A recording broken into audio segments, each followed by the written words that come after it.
대기업이나 이런 직장에서는 면접을 통해서 신입사원을 선택하게 됩니다. 그럴 때 사람을 선택할 수 있는 그 기준이 뭔가? 어떤 기준으로 사람을 택할 수 있는가? 배우자를 택하고 신입사원을 택할 수 있는가? 경영전략가인 최성목이라고 하는 사람이 그 컬럼을 제가 읽었는데요. 거기서 그분은 이렇게 얘기해요. 세 종류의 사람이 있는데 믿을 수 있는 사람, 정직하고 신용이 좋은 사람이죠. 능력이 있는 사람, 능력이 좋아요.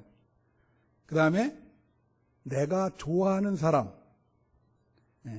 이 세 종류를 어떻게 택해야 될까?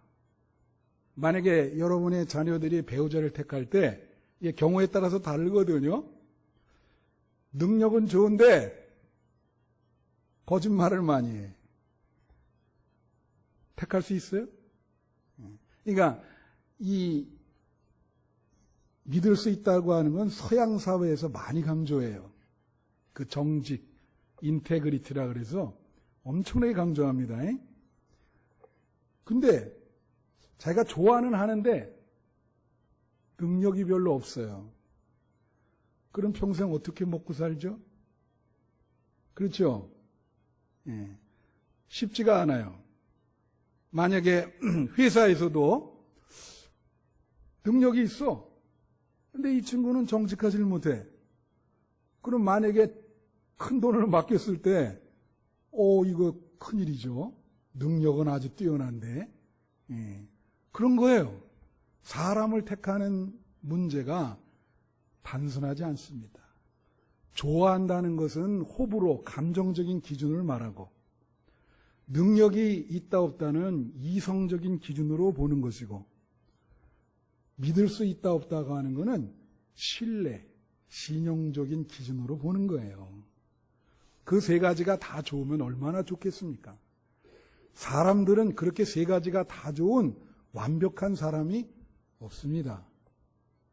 그래서 여러분, 사람을 택한다는 것은 모험하는 길이고, 어떻게 보면 기독교적으로 얘기하면 좋은 사람 만나는 것은 하나님의 복인 줄로 믿습니다. 오늘 본문에 보면은 예수님이 제자들을 선택하는 그 기준을 이야기하고 있어요. 오늘 예수님이 빌립과 나다나엘을 선택을 하는데 사실 빌립 얘기는 별로 없습니다. 빌립은 그냥 나다나엘을 예수님께 데려왔어요.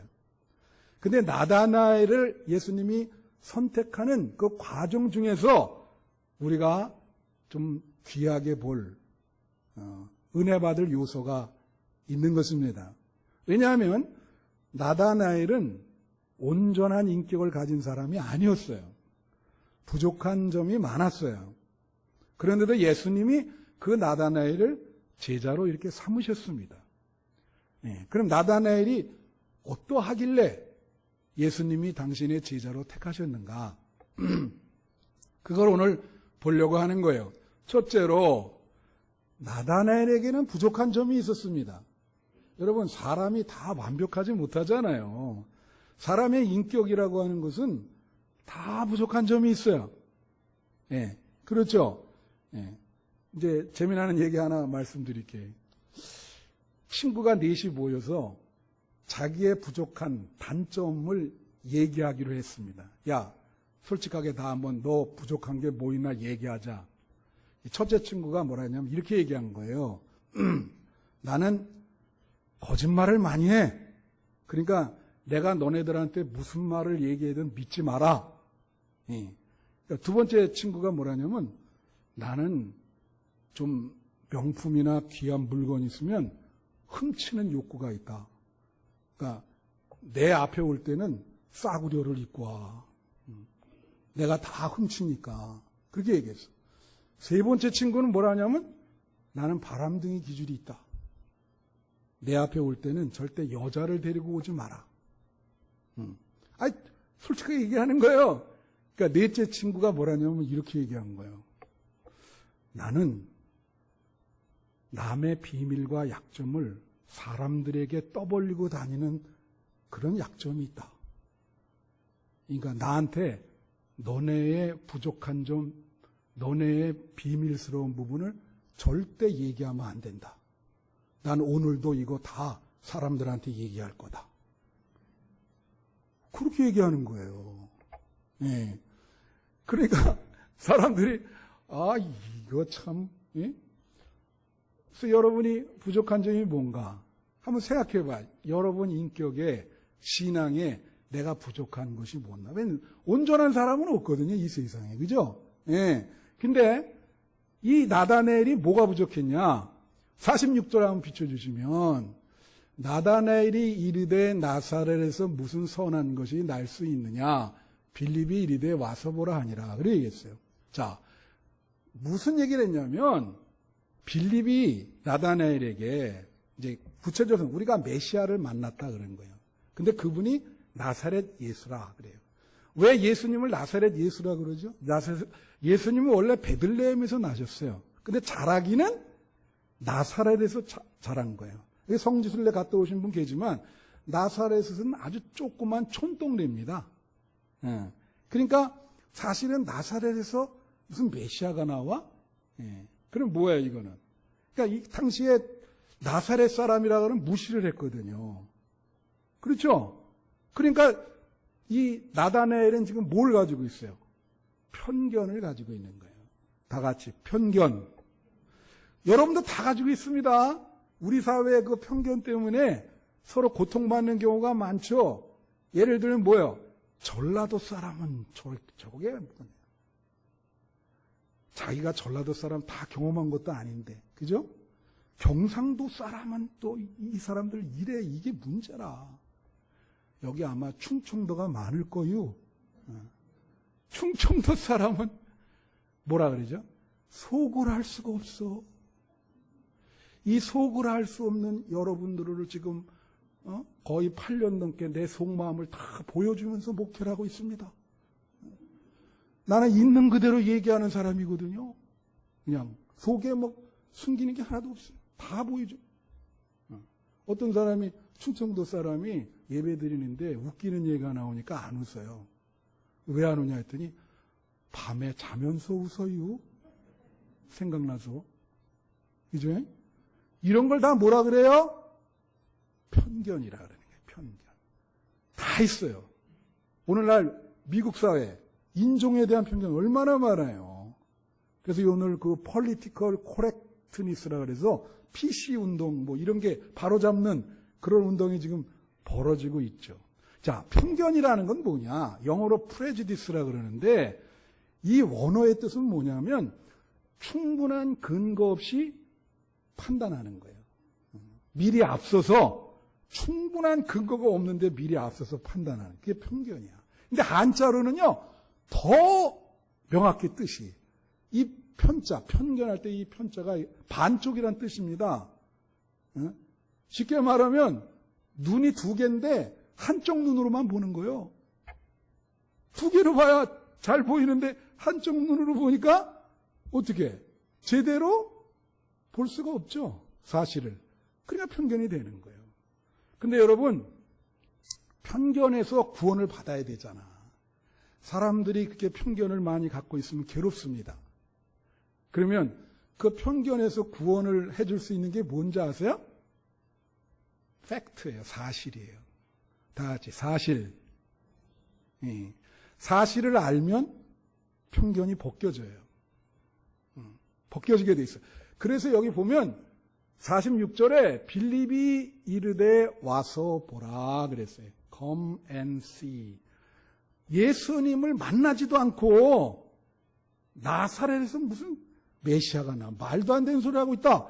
그렇게 얘기했거든요. 그러니까 빌립이 하는 얘기가 뭐야? 현장에 와서 그 예수를 만나봐라. 그러면 생각이 바뀔 테니까. 여러분 요새 가짜 뉴스가 많잖아요. 그 팩트 체크를 어떻게 해야 돼요?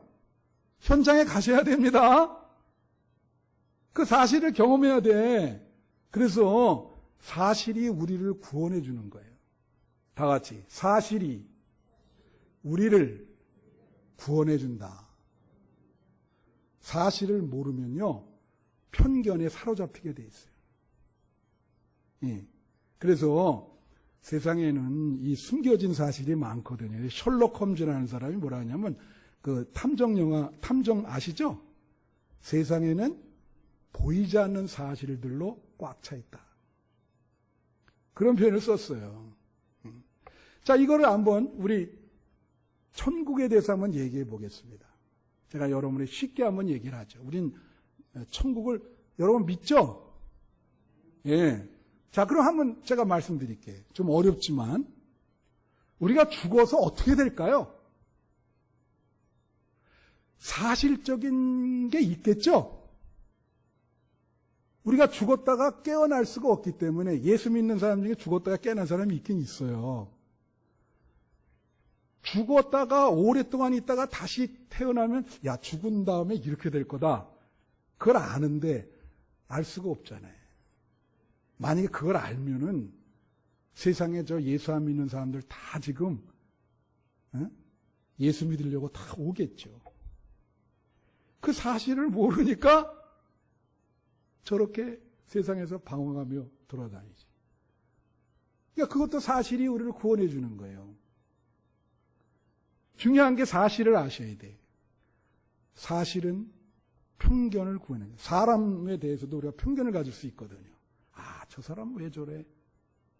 그렇죠? 근데 사실을 알면 그 사람을 다르게 보게 되는 겁니다. 그 사실을 모르기 때문에 우리가 편견을 가질 수 있는 거예요. 되게 중요해. 되게 중요한 거예요. 그래서 사실이 우리를 구원해 준다. 부족했어요. 그 편견을 많이 가지고 있어요. 우리 모두 편견을 많이 가지고 있다는 것을 여러분 기억하셔야 됩니다. 그런데 둘째로 이 나다나엘에게는 좋은 점이 있었어요. 사람이 좋은 점이 있죠. 근데 다 나빠도 한두 가지 좋은 게 있다고. 예를 들면 사람들이 그래요. 저놈 진짜 나쁜 놈인데 지 부모한테는 잘한다. 그런 게 있거든요. 10가지가 있는데 9가지는 다 나쁜데 한 가지는 잘해. 여러분에게도 그런 게 있을 거예요. 근데 이 나다나엘이 그런 게 있는 거예요. 장점이 하나 있어요. 그게 뭐냐면 47절에 장점이 뭐냐면 예수께서 나다나엘이 자기에게 오는 것을 보시고 그를 가리켜 이르시되 보라 이는 참으로 이스라엘 사람이라 그 속에 간사한 것이 없도다. 그래서 참 이스라엘 사람이라고 얘기해 놓고 간사한 것이 없다고 예수님이 말씀하신 거야. 참 간사하지는 않다 말이야. 근데 이 간사라고 하는 게 영어로는 베이트라 그래서 미끼 있죠, 미끼. 미끼를 의미하고 원어로는 이게 둘러스라고 하는 말인데 이건 뭐 단순해요. 거짓과 술수, 음모 그런 걸 말해요. 이게 그런 게 없다. 그런 게 없다는 거죠. 그런데 그러니까 결국은 이건 뭐냐면 그 진실하다는 얘기예요. 다 같이 진실하다. 여러분 사실과 진실은 달라요. 좀 다릅니다. 왜 다를까? 사실은요 어떤 사건과 사물에 대한 거를 말하는 거예요. 그래서 그거 편견을 없애는데 사실이 중요해요. 그러니까 사실은 사건 지향적이고 사물 지향적인 거예요. 그러나 진실은 우리 마음에 있는 겁니다. 나 중심이에요. 마음 중심이에요. 그래서 그거는 뭘 말하냐? 하나님 앞에 진실하다. 다른 거 필요 없고 하나님 앞에 진실하다. 그게 중요한 거예요. 근데 이거요, 서양 문화에서는 이거 굉장히 강조합니다. 다른 거 볼 거 없이 진실하면 무조건 통과야. 진실하면. 우리나라 문화는 안 그렇죠. 이게 하나님 앞에 진실하다는 거예요. 굉장한 거죠. 그런데 거기에 토가 붙은 거를 참으로 이스라엘 사람이라 그랬어요. 이게 설명이 필요해요, 이거는. 여러분, 워런 버핏이라는 사람이 이런 얘기예요. 투자 전문가 아세요? 워런 버핏? 그 사람이 여러 사람을 만나봤거든요. 그래서 이 뭐라고 얘기했냐면 투자의 세계에서도 얘기하기를 정직한 것은 하나님이 주신 아주 값비싼 재능이다 그랬어요. 탤런트라 그러죠. 정직한 것은 하나님이 우리에게 주신 귀한 재능이다. 값비싼 재능이다. 그래서 싸구려 인간에게는 정직을 기대할 수 없다. 이게 고귀한 아주 귀한 하나님이 주신 선물이기 때문에 싸구려 인간에게는 그런 정직을 기대할 수 없는 거예요. 투자가가 그렇게 얘기를 한 거예요. 자, 여기 이 참 이스라엘은 뭐냐? 여기서 중요한 게 있습니다. 이 이스라엘이라고 하는 단어가 어떻게 나왔죠? 창세기에 보면 야곱에서부터 비롯되는 거예요. 근데 여러분, 야곱이 어떤 사람입니까? 야곱이 초창기에는 굉장히 술수를 많이 쓰는 사람이었어요. 사회말로 하면 잔머리를 많이 굴린 거죠. 그는 차자로 태어났지만 장자가 되길 원했어요. 네. 그래서 어떻게 했습니까? 이삭이 아버지가 죽기 전에 장자를 축복할 수 있는 권리가 있거든요. 장자권. 근데 늙어가지고 이삭이 눈이 안 보이는 거야. 그러니까 야곱이, 이 잔머리 야곱이 그걸 이용을 해서 뭐라 하냐면 염소털을 갖다가 에서는 털이 많고 이 야곱은 털이 별로 없었어요. 그러니까 염소털을 뜯어다가 손 여기다가 염소털을 이렇게 딱 묶은 거예요. 바른 거예요, 여기다 염소털을. 그래서 아버지가 이제 마지막 축복 기도를 하려고 그러는데 가가지고는 아버지한테 내가 에서입니다. 근데 아버지가 들어보니까 이거 음성이 아니거든. 그러니까 뭐라 그래? 네 손 한번 만져보자. 손을 만지니까 털이 있어요. 여기서 이삭의 유명한 말이 나옵니다. 이게 모순인데 뭐라고 나오냐면 이렇게 얘기해. 이삭이 이렇게 얘기해. 뭐라고 얘기하냐면 음성은 야곱인데 몸과 손은 에서로다. 오늘 어떻게 생각하세요? 음성은 야곱인데 모순이죠, 모순. 근데 뭘 택했냐면 이 아버지가 음성보다는 육체, 몸이 이게 진짜가 아닐까.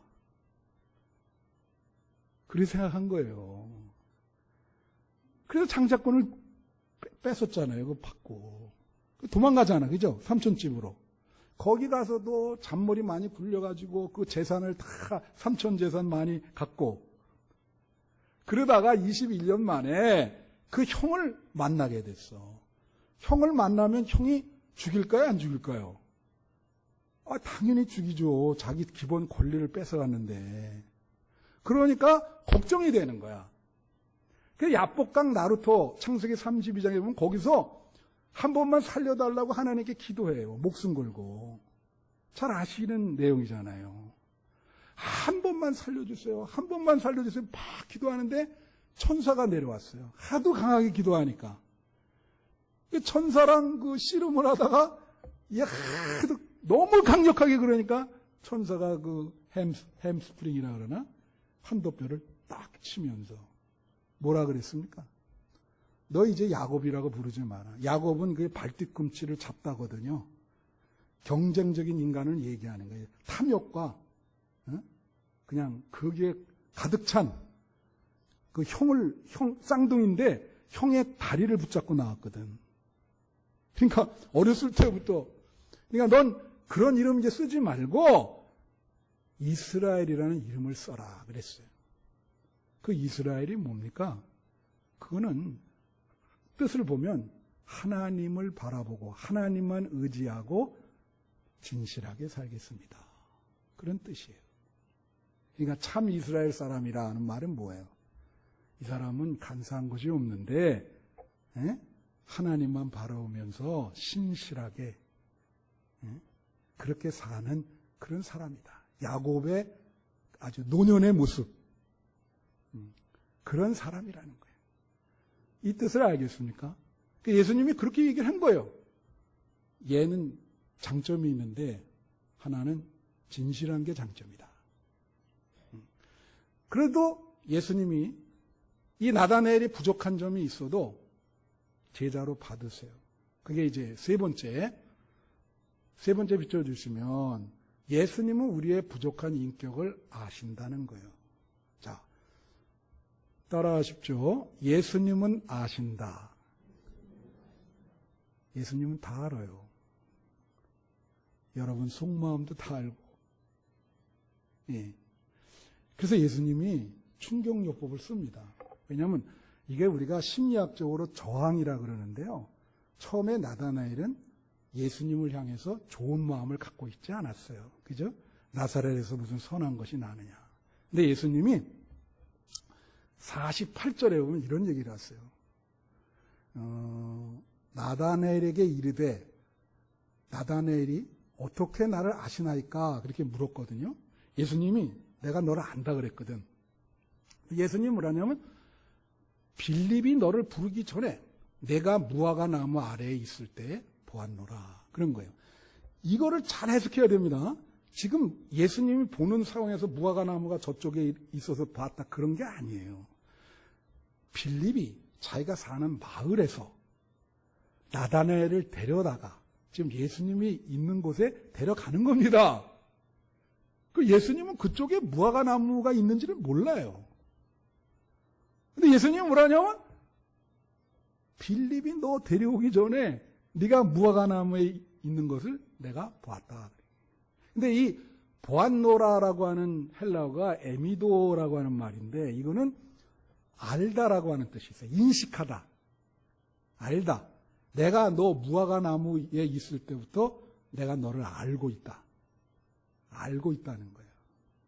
그러니까 갑자기 예수님에게 저항하던 이 나다나엘이 꼬리를 내리고 마음이 딱 바뀌었어. 자기를 아니까. 그래서 49절에 뭐라 하냐면 나다나엘이 대답하되 라삐오 당신은 하나님의 아들이시오 당신은 이스라엘의 임금이로소이다. 아니 나사렛에서 무슨 하나님의 아들이 나느냐 이렇게 떵떵거리던 사람이 갑자기 무화과 나무 있을 때 너 내가 다 알아. 너 다 알아. 그러니까 무릎을 꿇으면서 당신은 하나님의 아들이요 이스라엘의 왕입니다 하면서 무릎을 꿇고 신앙을 고백하네. 제자가 된 거예요. 그 말 한마디에. 여러분이 예수님께 제자가 되기 위해서는 터닝 포인트가 있어야 됩니다. 전환점이. 그 전환점이 뭔지 아세요? 자기 자신의 모습을 아는 거예요. 자기의 부족한 점을 알 때 예수님이 여러분을 부르시고 여러분을 온전치 못한 곳에서 여러분을 구원해 주시는 겁니다. 할렐루야. 이건 성경에 다 나와. 요한복음 4장 18절, 19절, 17절, 18절 보면 사마리아 여인에 대한 이야기예요. 이것도. 사마리아 여인이 유대인은 예수님 물을 달라 그러니까 소리를 지르면서 유대인이 왜 나한테 물을 달라 그러냐. 편견입니까? 편견 아닙니까? 편견이에요. 왜 유대인은 물을 달라 그러면 안 돼요? 예수님 사마리아 여인한테 물을 달라는데. 그래서 저항을 했어요. 그러니까 예수님이 물을 달라는데 물을 안 준단 말이야. 편견 때문에. 근데 예수님이 뭐라 그래요? 가서 네 남편을 데리고 오라 그런 거예요.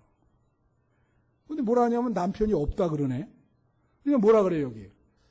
여자가 대답하여 나는 남편이 없다. 예수께서 이르시되 내가 남편이 없다 하는 말이 옳도다. 18절에.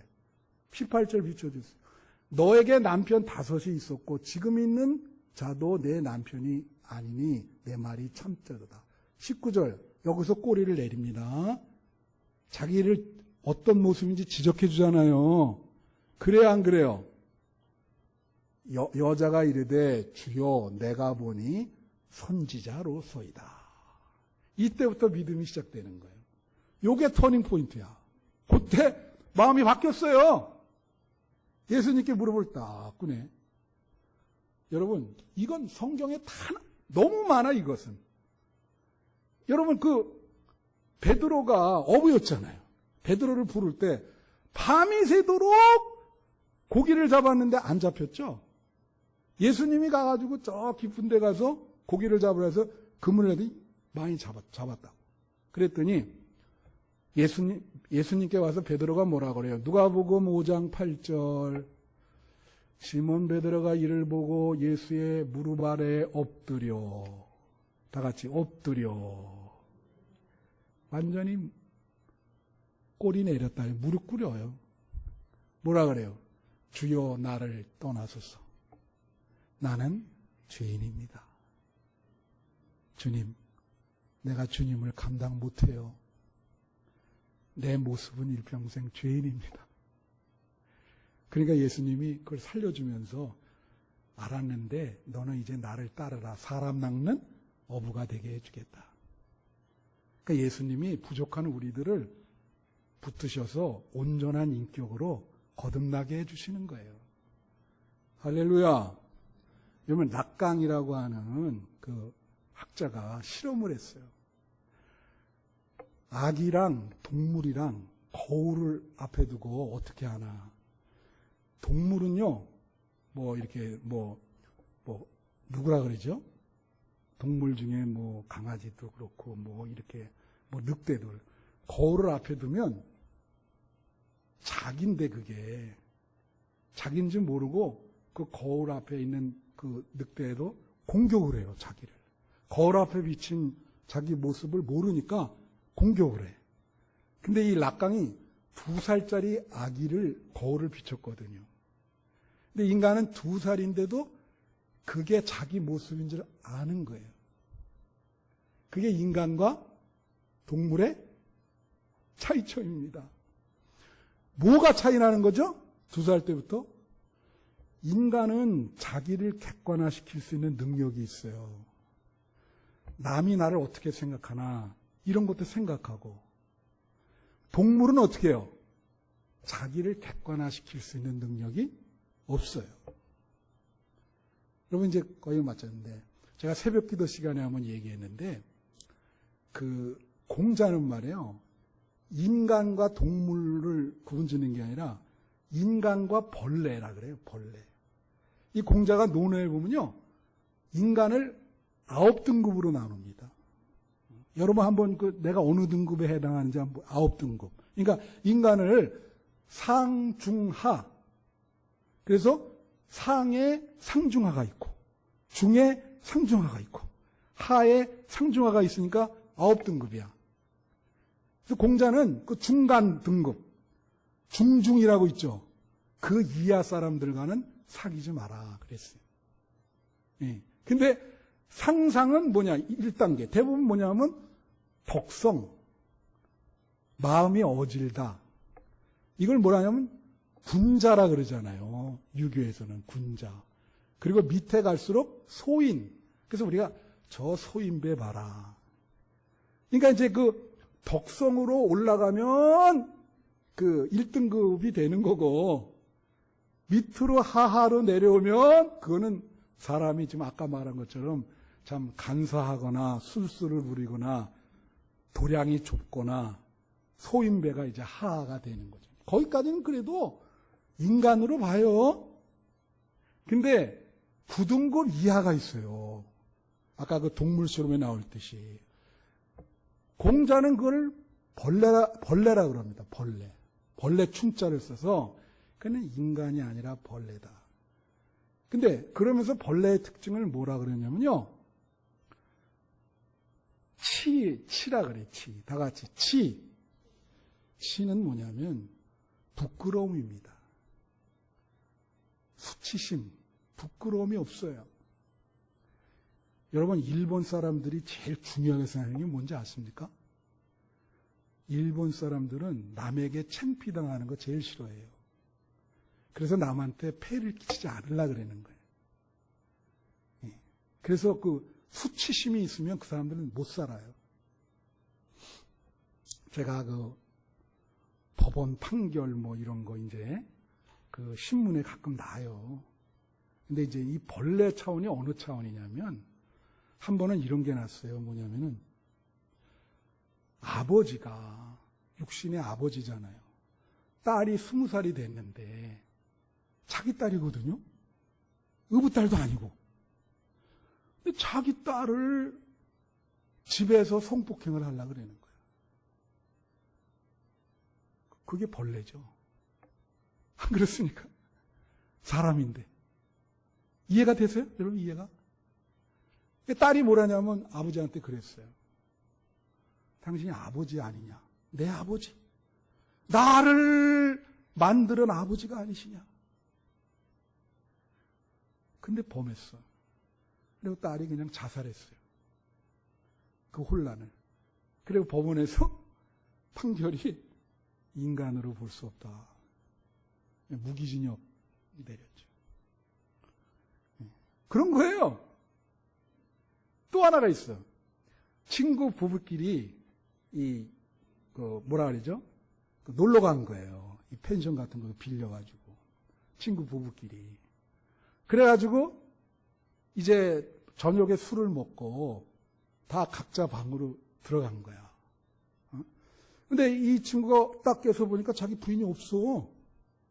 그래서 나가봤더니 거기 소파가 이렇게 있는데 자기 친한 친구랑 자기 부인이랑 거기서 우통 벗고 섞여 있는 거예요. 그러니까 이 사람이 그냥 흥분해가지고 그 친구를 때려 죽였어요. 그리고 구속해서 재판을 받으니까 자녀들이 아버지가 이성을 잃어서 그런 거니까 선처를 부탁합니다. 다 참 이러면 어떻게 생각하십니까? 제정신이 아니죠. 그거를 쓰레기 같은 인간이다. 쓰레기 같은 인간.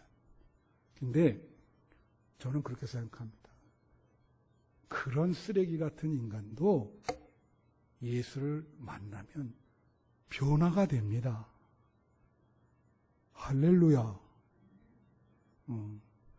그렇게 변화가 돼요. 우리의 부족한 그런 모습. 그래서 예수를 만나야 되는 거예요. 그래서 요한복음 2장 24절, 25절을 읽으면 제가 결론을 내는데 여기 뭐라냐면 예수는 그의 몸을 그들에게 의탁하지 아니하셨으니 이는 친히 모든 사람을 아시며 모든 사람을 아신대요. 25절 또 사람에 대하여 누구의 증언도 받으실 필요가 없었으니 이는 그가 친히 사람의 속에 있는 것을 아셨습니다.